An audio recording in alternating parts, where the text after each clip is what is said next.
May way sila na mag ano, mag-handle ng mga ganong klaseng energy kasi napakahirap i-handle yan. Ano yan eh, tantric ng energy. Oo. Tara ang tawag yan. Napakalakas ng energy yan. Oo. Kaya nga si Arjuna, sa yung kasama ni Krishna sa Bhagavad Gita, sinumpa siya ng isang babae kasi tinanggihan niya. Oo. So, sobrang lakas ng energy ni Arjuna, mas malakas din yung energy ng babae. Eh, iba yung pananaw niya sa babae. Alam yung pinaka-ayaw ng babae, so tingnan mo siya na parang nanay mo. Yung nanay yung tingin mo sa kanya. Oo, naiinis yung babae minsan yan. Kasi parang wala kang ano sa kanya. Oo. Pero gano'n naman talaga. Kaya nga sa Vedic culture, dati sa country natin, Marlika, gano'n yung mabababae. Kaya nga safe sila. Pero ang problema dyan is ano, tumitindi yung ano yung energy ng babae pag ganun. Kasi ano yan eh, pag, pag magaling ka kasing manuksyo, seducer ka, at saka hindi masatisfy yung physical needs mo, tumataas yung energy mo niyan. Pag mataas yung energy mo, kaya nga minsan yung may mga ibang babae o lalaki na pag nakadikit ka sa kanila, mararamdaman mo talaga mainit yung katawan nila. Oo. Pero wala yun sa kanila kasi hindi ano eh, lalo na yung mga ano, yung mga couples na minsan na lang sila nagkokoitos. Mataas yung energy nila yan. Kaya nga mag-ingat ka. So, kayo mag-ingat yung mga handsome talendak ng mga guys na mahilig kayo mag-shoot. No? Baka mabangga niya yung mga ganyan. Baka tumama kayo sa mga, alam mo yun, masagay mo yung puwet nila. Hindi mo sinasadya. Oo. Meron akong ganyan minsan na experience. Alam mo yung minsan dadaan sa'yo, nasagi yung ano niya, yung bumper niya sa'yo, ay nako. Buti na lang fresh na fresh ka sa practice, meditation, hindi ka maano. Ganon yun. Kasi malakas yung mga energy na yun. Ang tawag yan, subconscious na energy. Hindi yan nagamit. Ganon yan. Gaya nga kung hindi spiritual practitioner yung babae, grabe mag-spill yung energy niya. Kaya nga, kahit na yung mga shadow, natatakot sa mga ganyan. Kasi ano yun, grab, matindi yung energy na yun. Parang monster.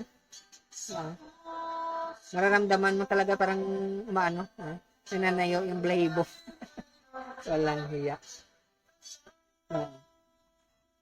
Ganon yan. So, mag-ingat kayo kasi ganon yan. Yung mga seducer ng mga lalaki, magagaling dyan. Akala mo may edad na, matanda na, lalo na pag hindi siya naka-engage sa coitus. Katawan niya yung ginagamit niya yun, matindi na ano, mainit yung katawan nila. Lalapitan mo, mainit yung katawan nila. Ganon yan.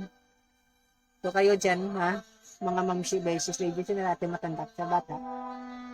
Kung hindi kayo sanay, kailangan may ano kayo, may guide kayo. Kasi kung hindi, baka lamunin kayo ng energy. Ibang klaseng energy na yun. At saka baka magustuhan nyo, nako, mahirap na. Ganun yan. Kaya nga, si David, nung ano siya, nung nag-start siya maging king, yung mga 300 niya, once na nasa war, hindi niya nag-engage sa coitus. Kaya malakas yung energy nila. Pag nakita ng kalaban, nararamdaman talaga yung energy malayo. Ganon yung mga temple worshipper dati, yung sa mga ancient times, sa Greek mythology. Yung mga babae dyan, maninipis yung damit nila. Hindi pa naman uso, dati naman yung underwear. Ewan ko kung may underwear dati, parang wala naman yata. Yung mga babae, maninipis yung damit nila. Kaya nga, mahahaba yung damit nila kasi pinapaikot lang yan sa katawan. Ewan ko may bra na ba dati? Parang wala naman yata. So, ganun yan. Malakas yung energy. At lalo na pag masyado malakas yung energy ng isang tao, lalo na babae, kasi malakas naman talaga yung energy ng babae. May amoy yung katawan niya, hindi mabaho Hindi ko na sinabi mabaho yung katawan. May amoy yung katawan niya. Masyadong malakas yung amoy ng katawan niya. Hindi amoy ng kilikili, hindi. May amoy yung katawan ng tao na pag masyado siyang masyado siyang celibate. Ay, yung hindi siya nag-engage sa coitus na matagal. Lahat yung amoy ng katawan niya. Kaya nga, yun yung instinctive nature, katulad ng mga aso, mga wild animals, ganon din yun. Yung mga lalaki, na-attract dyan sa amoy ng katawan na yan. Kaya nga, yung mga nag-worship sa temple, yung mga nagpa-practice ng spiritual practice, yung under sa guidance ng sadhu, hindi yun lumalapit yung mga babae sa mga lalaki kasi malakas yung amoy ng katawan nila. Once na naamoy yun ng lalaki, hindi matanggal sa isipan nila. Nagka-create yun ng ibang klaseng energy. So, ganun din yung ginagamit ng mga ng mga seducer na makamundo. Worldly, hindi mga sadhu. Iba naman yung spiritual practitioner. Once na lumapit yan sila sa'yo, wala yan silang gagawin. Pero pag once na naamoy mo yung katawan niya, hindi mo yan alam. Kaya nga yung mga perfume industry, yung amoy sa katawan yung ginagamit niyan. Perfume yata yung movie na nakalimutan ko. Ganon yan. Yun yung hindi alam na iba. Saka yung yung wag na lang. Basta yung mga sensitive na katawan, yung katawan ng babae na medyo malambot. Malakas yung amoy niyan. Yung dibdib niya, yung legs niya, at yung yan sa gitna dyan, malakas yung amoy niyan. Kaya nga, tuwa. Ingat kayo dyan. Huwag kayong basta-basta dyan. Kaya nga nagkakaroon ng addiction dyan. Kasi once na mo, mahirap. Ay naku, wag. Ganun yan. Yun yung mga secret weapons. Pero pag sado ka, iba yung weapon na ginagamit mo. Kasi yung weapon na yan, sa subconscious yan galing. Ibig sabihin, sa chakra sa ilalim. Sa chakra sa lalamunan, throat, yung sa voice yun. Yung sa heart, yung sa, alam mo yung sa chan, at saka sa genitals na chakra. So, yung ginagamit ng mga sadhu, ibang klaseng sadhu, kasi iba-iba yung weapon nila. May, yung ginagamit ng sadhu, sa third eye niya, kaya niyang i-suppress yung energy na yan. Pero of course, kung baguhan ka, mag-ingat ka. Kasi kaya nga yung pinakamahirap na test sa isang practitioner babae. Ganon yan. Lalo na pag celebrate yung babae, yung hindi siya yung isang buwan, 2 weeks, hindi siya nakakoitos, matindi yung energy niyan. Kasi may may yung chakra yan ang bubukas. Once na hindi ka kasi na pure kasi yung katawan mo, nagbubukas yung chakra. Once na contaminate yung katawan mo, nag-release ng energy, nagsasara yung chakra mo. Ganun yan. So yung babae o lalaki na hindi siya nagre-release ng sexual energy niya, bukas yung chakra niya, malakas masyado yan. Malakas yung appeal. Kaya nga yung mga monks or mga ibang klase yung nila attraction, mga nun, mga madre. Yung mga hindi nag-engage sa sexual activity. Mga spiritual practitioner. Ganon din. Kaya ngayon yung ginagamit ng mga seducer dati ng mga babae. Mag-engage yan sila sa coitus. Pero hindi sila mag-orgasm. Nakokontrol nila yung energy. Kaya nga yung energy na yan, yun yung ginagamit nila. Mabaliw ka dyan. Yun yung ginagamit ng mga royalties dati. Alam mo yung laro lang naman yan. Transfer ng energy. Kaya nga yun yung advantage. Kasi in the end, makikita mo na spiritual yung ending ng ano. Alam mo yung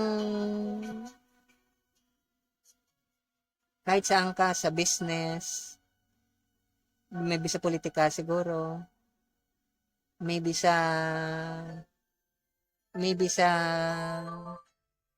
ano-ano criminal activities. Alam mo bakit attractive yung mga may edad na mga lalaki? Kasi bihira yun sila mag-engage sa sexual activity kahit gustuhin man nila. So, hindi lalabas yung energy nila sa katawan. Ganun din yung mga babae. Okay. So, mas malakas masyado pag bata pa siya. Kaya nga, yun yung hindi nakuha ng iba. Na once na mag-engage ka sa isang relationship, sa pag-guide ka ng sado, i-mentor ka ng sado, papasok ka sa relationship pero hindi ka mag-engage sa coitus. Pwede kang humawak sa kamay, siguro baka hawakan mo yung lahat ng parts ng katawan niya pero hindi ka mag-engage sa sexual activity. Hindi ka tulad ng mga tantrics engage sila. Ang disadvantage lang dyan, bihira yung mga taong may mastery niyan. Kadalasan yan, bagsak actually. So ngayon, ikaw mag-engage ka sa relationship, hindi ka mag-engage sa coitus. Baka mag-kiss ka lang dyan, pero wala kang i-release na energy. Kaya nga, grabe yung energy niya. Ganon yun. Para siyang angelic yung energy niya, malinis yung kahit yung mga psychic or mga nakikita nila malinis yung aura ng katawan niya, napakalinis. Walang dark energy na kasama. Kasi hindi siya nag-release ng energy. Ganon yun. So yun yung weapon ng mga ng mga materialistic na tao. Kaya nga kung titingnan mo sila parang ang bait nila, malinis. Pero actually ginagamit nila yung nila, yung psychic energy nila, yung energy sa katawan nila. Ginagamit nila. Kaya akala mo ang bait nila, hindi. Yun, weapon nila yun. Hindi yun mabait, weapon nila yun. Ganon din yung mga sado. Hindi yan sila nag-engage sa sexual activity. Kasi yan protection nila. So ganon yun. Kaya marunong silang mag-bullseye. So yun yung isa sa mga hidden na story sa Puranas na hindi alam ng iba. Na bakit may connection sa hindi ka mag-engage sa coitus. Nandiyan lang ang sweet lang nila, wala, hawak lang, hug lang, smack. Inaamoy lang nila yung bawat isa, pero walang sexual activity. Ganun katindi yun.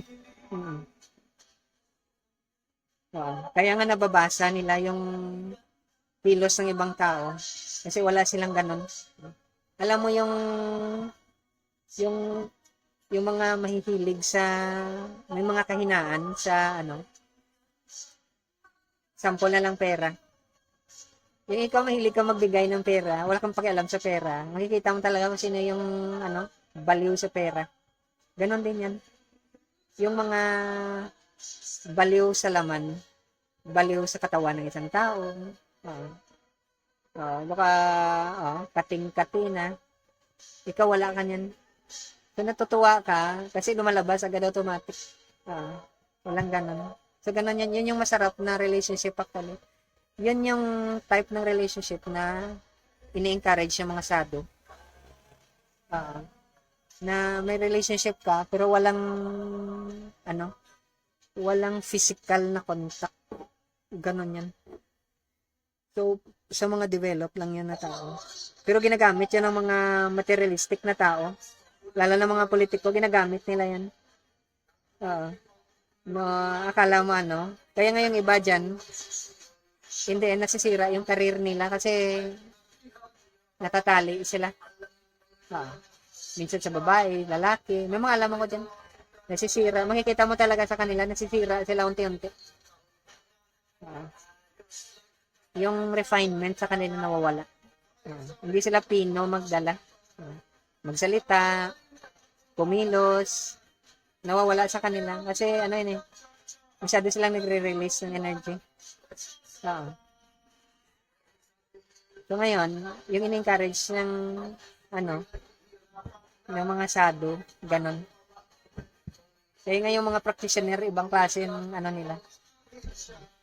Pero, ang difference nila, once ang mga practitioner mag-engage sa coitus, ang purpose doon is procreation lang talaga. Wala silang ibang purpose. Kasi yung purpose nila, baka may isang spirit soul na sado na gustong kailangan ng katawan ng isang tao, sila yung magiging way. Pero hindi sila magkukuitos kung hindi purpose magkaanak. Walang ganon yun. May mga alam ako yun. Kaya lang hindi makatiis yung iba dyan. Napakahirap kasi. Yung magkuitos ka na walang ano. Grabe yung ganon. Nakakabaliw yung ganon. Pero maganda yung pakiramdam. So, ganun pare-pareho, halos pare-pareho sila ng technique. Kaya nga sa libro ni Robert Greene, sa mga libro niya, makikita mo talaga yung power ng celibacy. Yung hindi ka talaga. Siguro hahalik ka lang, hahawak ka, makahawakan mo diyan kung ano-ano. Pero hindi ka mag-engage. Yung hanggang diyan ka lang. Ibang klase yung ganong klase nga. Hindi pa yun na-experience ng iba. Kasi ako personally na dumaan ako sa stage na ganyan. Na walang-wala talaga. Yung alam mo yung ganun. Yung mga kakilala ko ng babae, tumataas yung kilay. Kasi hindi sila makapaniwala. Pero ibang klase yung ganun. Kasi iba. Matagal, tuloy yung, yung connection mo sa isang tao, masyadong matagal. Kahit mga mahigit na 10 taon kayo hindi nakikita. Once magkita kayo, the same pa rin. Hindi nagbabago. Kasi ibang klase nga talaga. Yung parang malinis yung tawag nila. Walang parang doon mo makikita talaga na friend talaga kayo. Parang best friend mo talaga siya. Alam mo yung wala, hindi siya mahiya sa'yo maghubad sa harap mo. Alam mo yung ganon, sama kayo maligo. Wala naman kayong ginagawa. Natutulog. Ganon. Kaya alam mo yung mga taong kulang sa disiplin sa sarili. Pangit yung iniisip. Sila naman yung may problema, hindi naman ikaw. Ganon yun.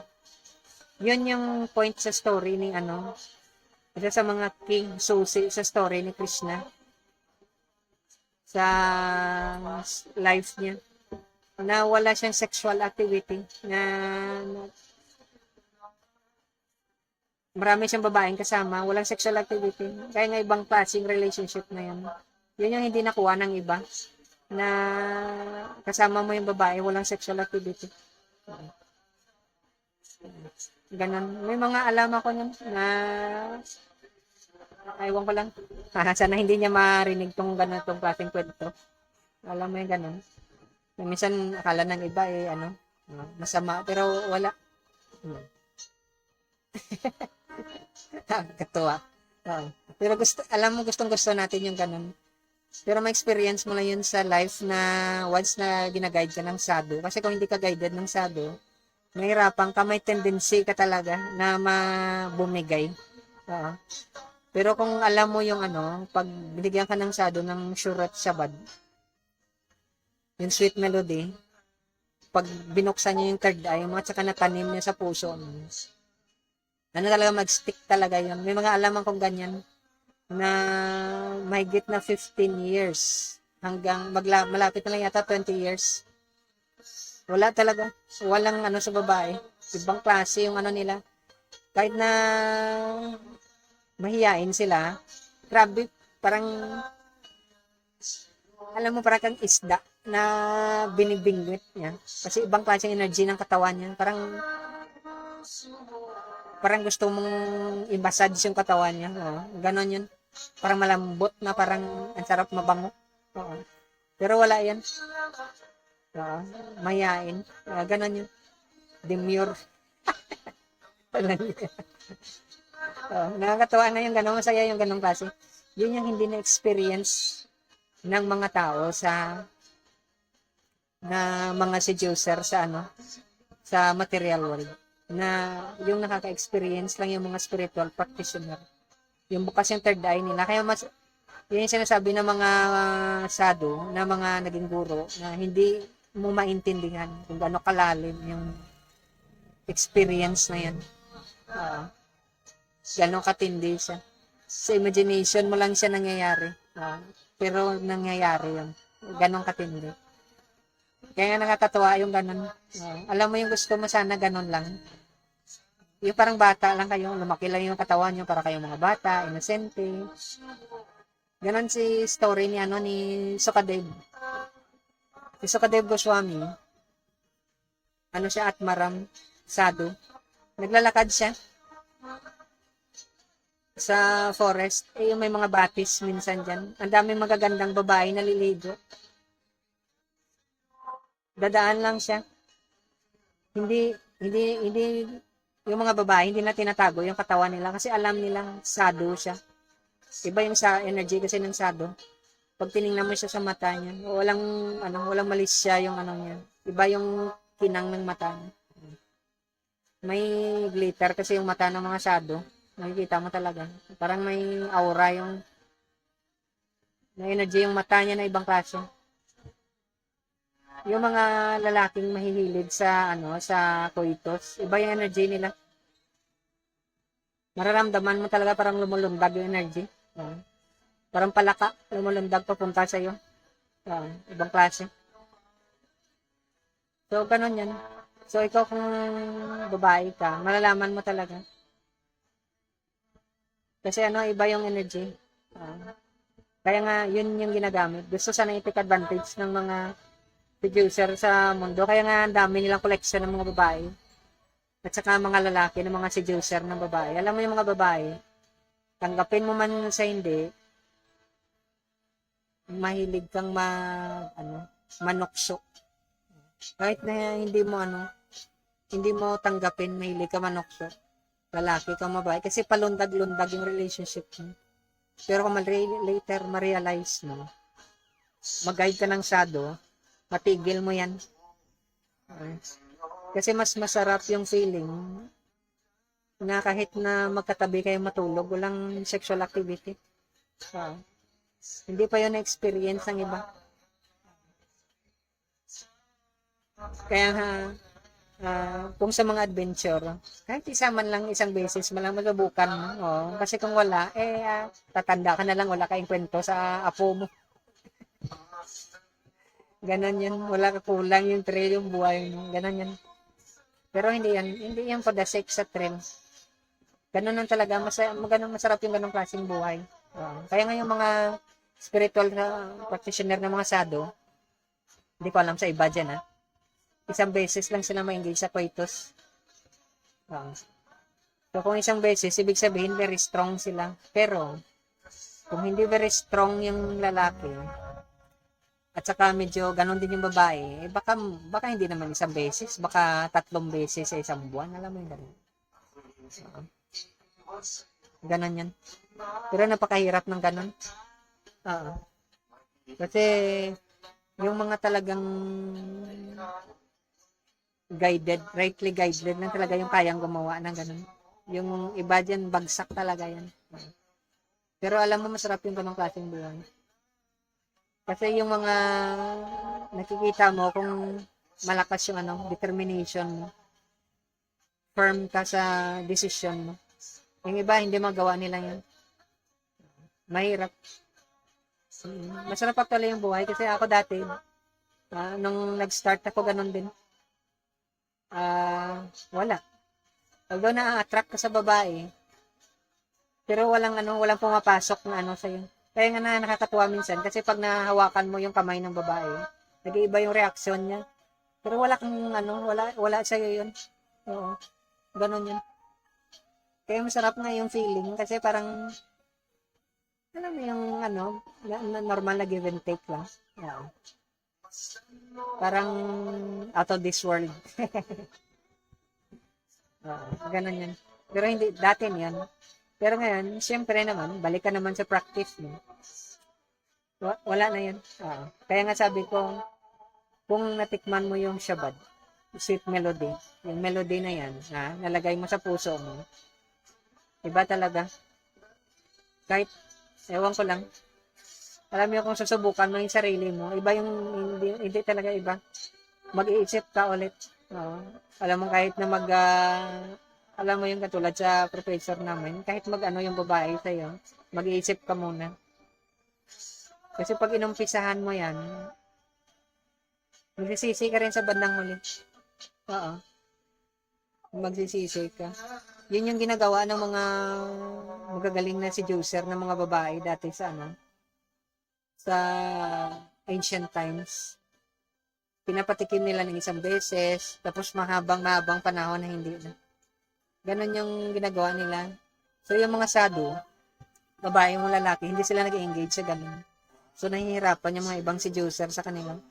Kasi napaka tibay ng determination nila. Bakit tayo pumasok sa ganong kwento? Kasi sinabi ko, yung weapon dyan ng mga seducer, yung boses at saka yung katawan nila. So, magaling yan sila. Kaya nga may minsan sinasabi na nga, ingatan mo yung katawan mo kung babae ka, kahit lalaki ka man. Kasi sa mundong ito, yung katawan mo, yun yung pinakamatinding weapon mo. Kahit na punit-punit yung damit mo, sirang-sira yung mga gamit mo. Once na nakita ng isang tao yung katawan mo, nakakalimutan niya yung ibang bagay. Dahil ibang klase yung energy, aura tawag yan. May ibang aura yung katawan mo. Lalo na pag naamoy niya yung bango mo. At saka pag iba yung energy mo, kung sado, yung energy mo, pang sado talaga, spiritual practitioner ka, iba yung pakiramdam ng ibang tao sa'yo. Alam mo yung alam na nila na parang si Sukadev Goswami nga. Kaya nakakatuwa nga. Pero masarap yung ganun kasi yung energy nyo, nagagamit nyo sa mabuti. Na channel nyo ng maayos. Tapos malakas kasi yung pag-iisip ng tao na celebrate siya. Yun yung isang reason bakit yung mga guro, mga sado, celebrate sila. Kasi malalakas yung pag-iisip nila. Kasi hindi mo alam minsan, ma-sidetrack ka. Alam mo may mga babae talaga na pag nakatalikod sila, nakayuko, makita mo yung shape ng waist nila.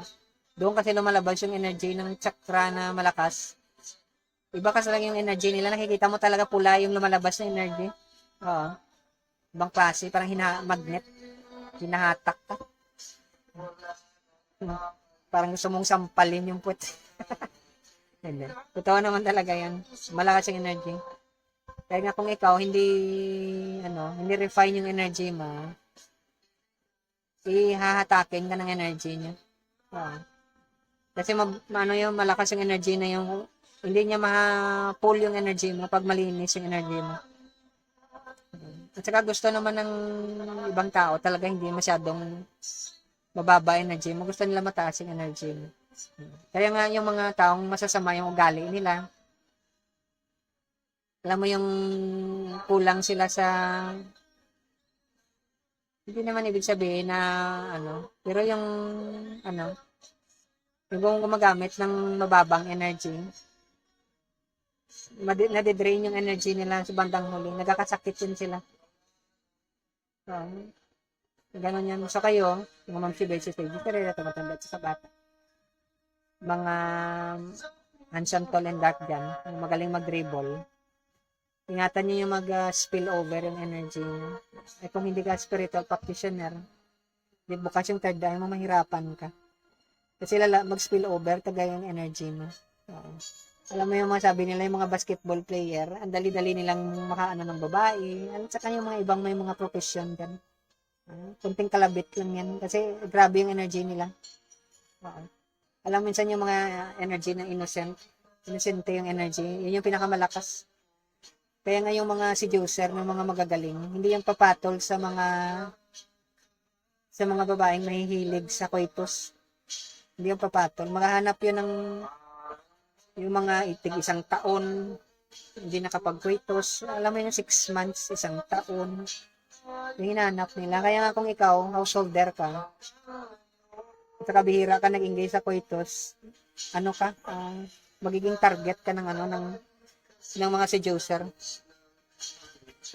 Kasi, ano yan, yung katawan mo kasi pag ano ka, hindi ka masyadong nag-engage sa coitus, at saka hindi nagsispill over ang energy mo, liliit yung katawan,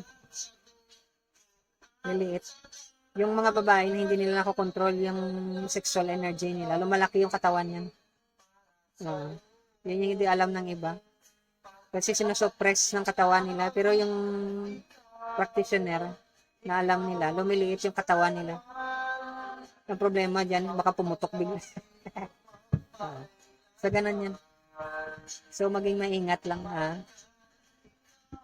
ibig sabihin, pag lumaki ka, hindi mo nakokontrol yung sexual energy mo talaga. So, kailangan mo ng spiritual guide or shadow na mag-guide sa'yo.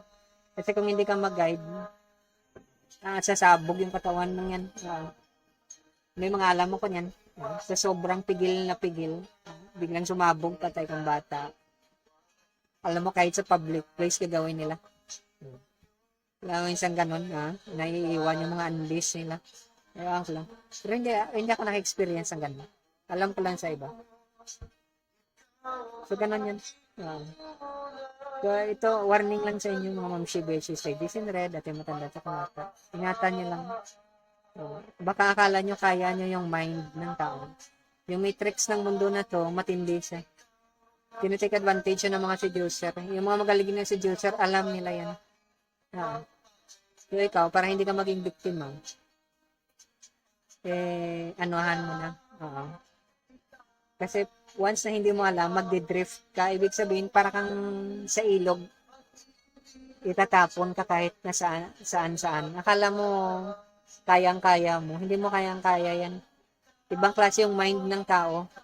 Kaya nga yung reason ng iba, ewan ko, biglang-bigla na lang, parang hindi mo na, isang kisap mata, ganun yung nangyari. Hindi totoo yan. Kulang ka lang talaga sa, hindi mo kilala yung sarili mo. Hindi mo alam si Juicer yung kasama mo. Buti sana kung sado yung kasama mo. Mga spiritual practitioner is, ka. Pero kung hindi, patay kang bata. Okay. Kaya nga, yun yung kasabihan na isang beses magkasala ka talaga.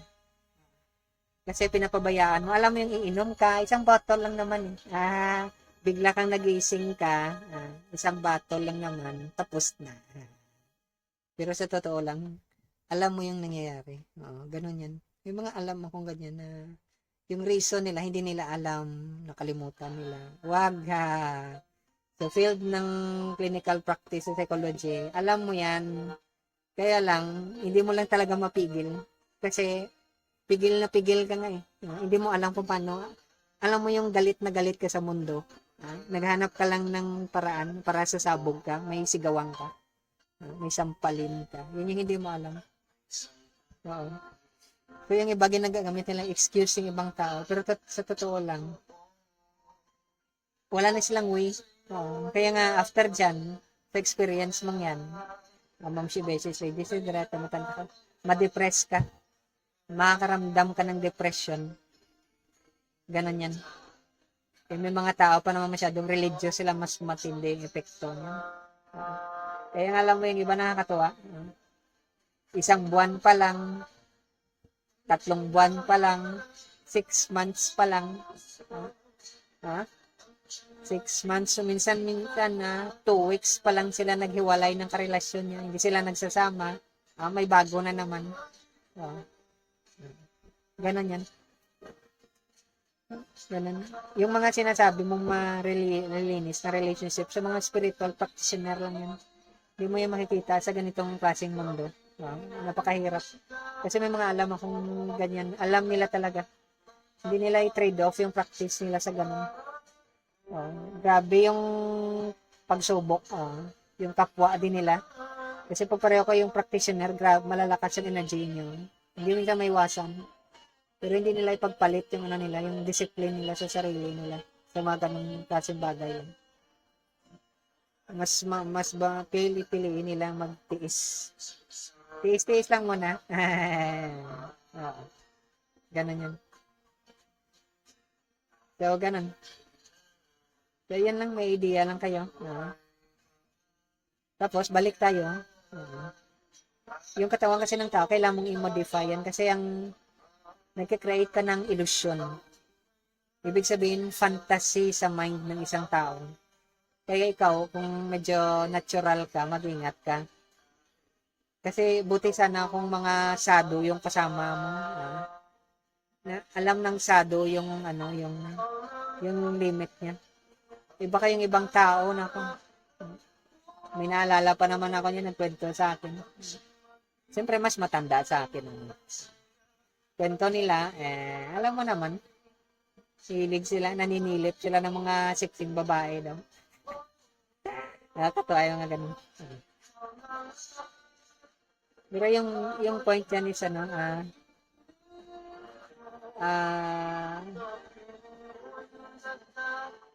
mas maganda yung ano, yung spiritual guidance ka. Kasi baka makita ng iba yung ano, yung kahinaan mo. At saka iba yung mapuntahan. Kaya sa Bhagavad Gita, sinabi ni Krishna kay Arjuna, bakit ka bumagsak? Ibig sabihin, bakit nadali ka ng weapon ng kalaban mo? Ano yung sinabi sa kanya? Ano yung explain niyan? Naawa daw siya. Alam mo yung babae, example babae, awang-awang ka sa kanya kasi aping-api siya. Ang tagal niya nang hindi naka-experience ng kaligayahan sa buhay niya. So, awang-awang ka ngayon, tulungan mo siya. Ay, patay kang bata. Huwag ka dyan. Ikaw yung kawawa dyan. O, ganon din yung mga lalaki. Awang-awa ka kasi iniiwanan sila ng mga babae. Alam mo yung ganon. Huwag ka dyan. Baka akala mo kaya mong i-handle yung mga ganyan. Ano yan, parang ano yan, parang alimasag, parang crab. Hatakin ka niyang pababa. Kasi mababa yung energy na yan. Ganun yan. So, ganun yung nangyari kay Arjuna. Nalungkot siya. Kasi naaawa siya. Alam mo yung ang ganda-ganda mo. Tapos, ano yung pasalin-salin ka ng relasyon. Ang dami mong boyfriend. Long distance, LDR. So, awang-awa yung ibang tao sa'yo. So, mag-LDR sa'yo. Alam mo ganun. Yung alam ako ganun. Dumaan din ako sa stage yan, na-biktima na rin ako. Dahil hindi naman ako masyado dati na nag-stop ako ng practice ko. Pero, anyway, matagal na yun. Walang kwenta, yung ending mo, masira ka lang. So, kung ikaw babae, mas nakakaawa kasi mas madali kang ma-depress. Yung babae, madaling ma-depress yun. Buti sana kung mataas yung level ng lalaki. Kung mababa, pareho silang ma-depress, naku, patay kang bata. Baka maghanap ng solusyon. So, ganun yan. Kaya nga, huwag kang masyado magtiwala sa mind mo. Dapat may spiritual guide ka. Kasi yung mga seducer na magagaling yan, matitigas na yung puso nilang yan. Kala mo naawa yan sila sa'yo? Hindi. Hindi yan sila mag-succeed kung hindi matigas yung puso nila. Alam mong ganun.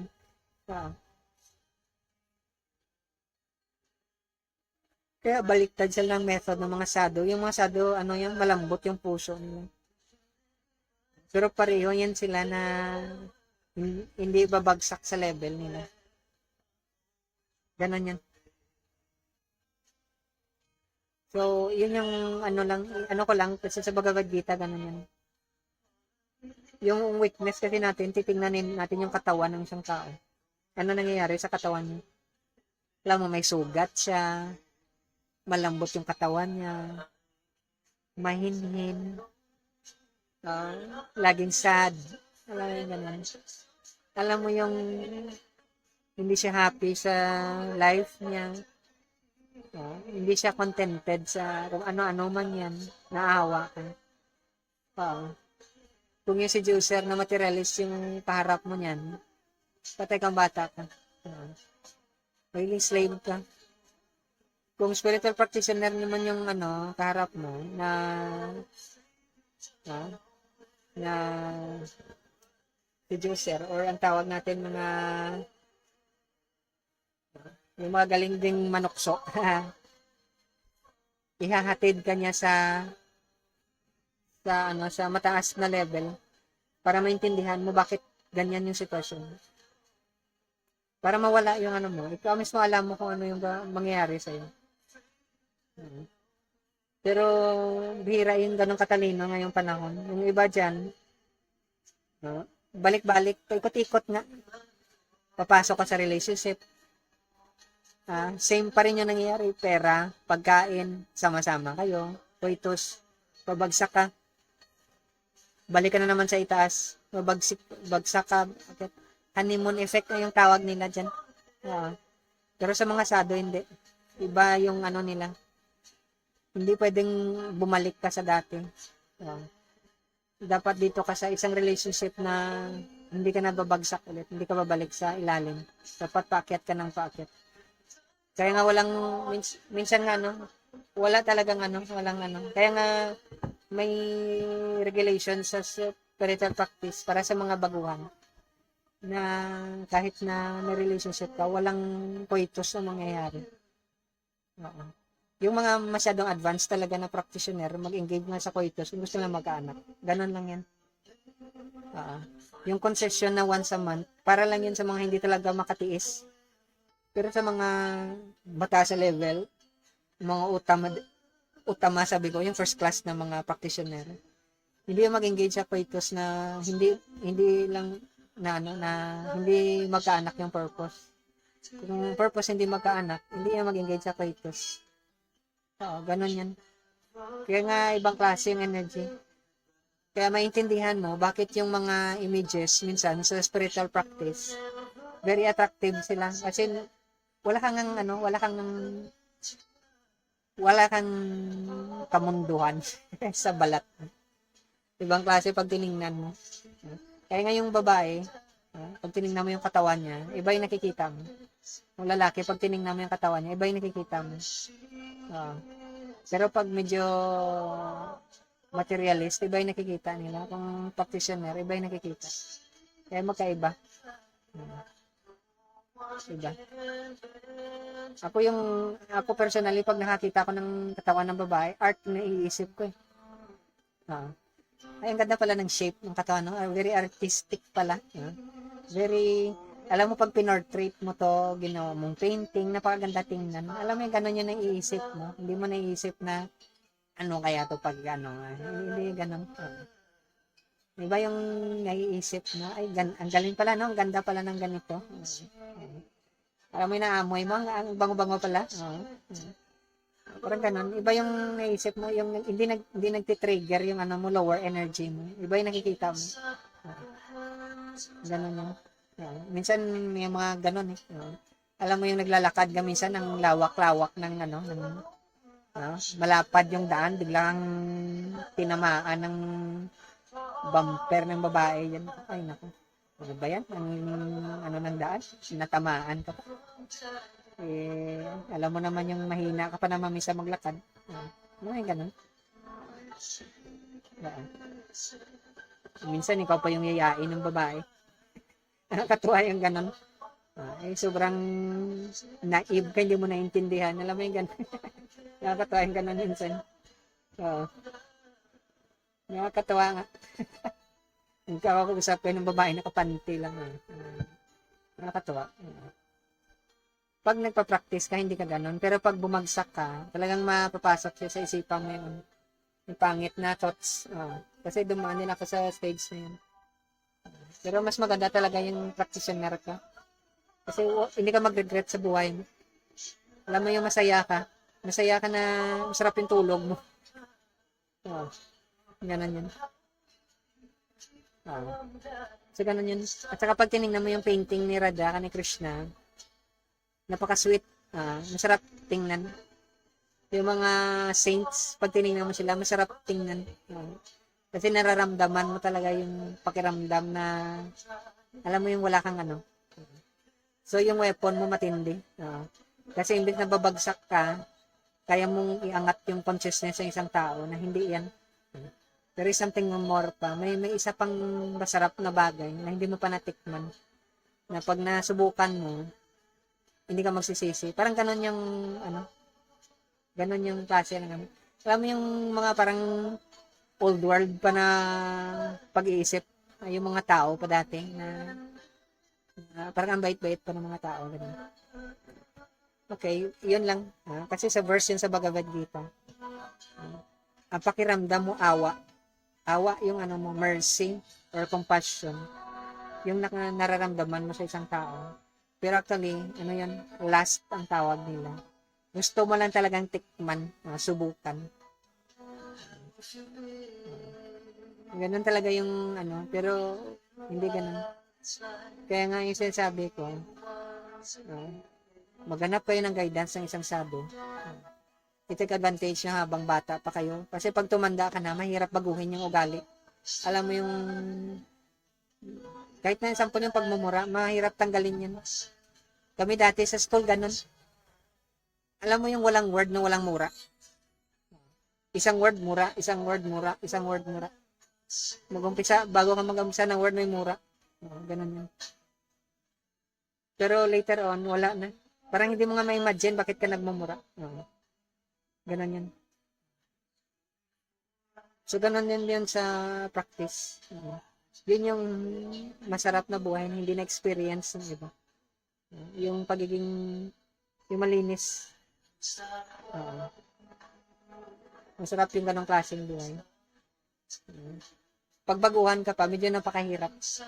Kasi parang paakyat pababa, yung pakiramdam. Ganun. Minsan, lalo na pag hindi mo maiwasan minsan makakita ka dyan ng sa mga cellphone na iba, may mga porns. Iba yung makikita mo, art yung nakikita mo. Alam mo yung tingnan mo yung katawan ng babae, art yung nakikita mo. Ang ganda ng shape. Oo, alam mo yung ganun, ang ganda ng kutis niya. Iba yung nakikita mo, hindi yung magmamasturbate ka dyan o mag-ano. Ganun din sa babae, alam mo yung ganun. Hindi ganun yung pumapasok sa isipan mo. Alam mo na, parang minsan ma-appreciate mo yung maganda pala yung ginawa ng Diyos. Parang ganun. So, parang imposible sa ibang tao. Ano ka ba naman? Para kang sira. Para kang feelings. Parang ganun. Pero ganun naman talaga. Kasi yun yung sinasabi sa Bhagavad Gita, ni Master Christ, at saka sa Quran, may isa pang experience na yung mga great seducers na sinasabi na may isa pang experience na pag hindi mo in-experience, hindi mo maintindihan bakit ayaw nila umalis sa ganong klaseng mundo. May isa pang experience. Hindi half sa buhay mo, hindi mo na daanan dahil hindi ka dumaan sa stage na gano'n. So, gano'n lang yan. Ang Shabad or sweet melody, i-open sa iyo ng sadhu at saka guidan ka sa Master Ding. Alam mo yung parang love song, nakikinig ka lang, masarap yung feeling. Ganon yun. So, ganon yung mga mamshi basis ladies, yung red at matanda sa kabata. Mga handsome, tall, and dark na guys dyan, magaling mag-dribble, at saka mag-shoot. Huwag nyo namang ubusin yung lahat-lahatin. Daanan nyo naman yung ganong klaseng buhay. Kasi matindi yun. Ibang klaseng intensity ng diba? Parang sa fairy tale, pero ibang klase. Kayo, kung hindi kayo dumaan sa ganyan, tingnan nyo. Ito yung masasabi ko sa inyo mga mamshi basis. Ladies and ready. Hindi mo kailangan mag-exercise. Hindi mo kailangan magpa-slim. Kayo din, mga guys. Hindi nyo kailangan mag-weights, mag-gym. Babalik sa normal yung katawan nyo. Liliit kayo. Kasi iba yung flow ng energy nyo. Liliit yung katawan. Babalik siya sa original na shape yung katawan nyo. Kung ano yung shape ng katawan niya dati, babalik yan siya. Pag na bigyan kayo ng shabad or sweet melody, hindi nyo kailangan mag-jogging, mag-take na kung ano-anong herbal. Hindi ka magpapawis dyan. Wala, babalik lang, natural lang talaga babalik siya. Mawawala yung tiyan niya. Tapos iba yung pakiramdam niya. Ganun lang yan. Magic pill. Anyway, pag-isipan niya. So, sabihin nyo nagsisinungaling ako kasi dami ko na nakita yan. Tingnan nyo yung mga spiritual practitioner talaga, mga sadhu. Walang bihira yung sadhu na malaki yung tiyan. Kadalasan dyan maliit kasi yun yung natural na effect ng mga practitioner. Bumabalik yung katawan nila sa normal. Wala silang ginagawa. Ganun, kahit ang dami nilang ang lakas silang kumain. Yung iba dyan may problema lang talaga yan. Baka may problema sila sa private life nila. Okay. So, sige, thank you sa time nyo. Sana may napulot kayo. Maliit lang sinabi ko.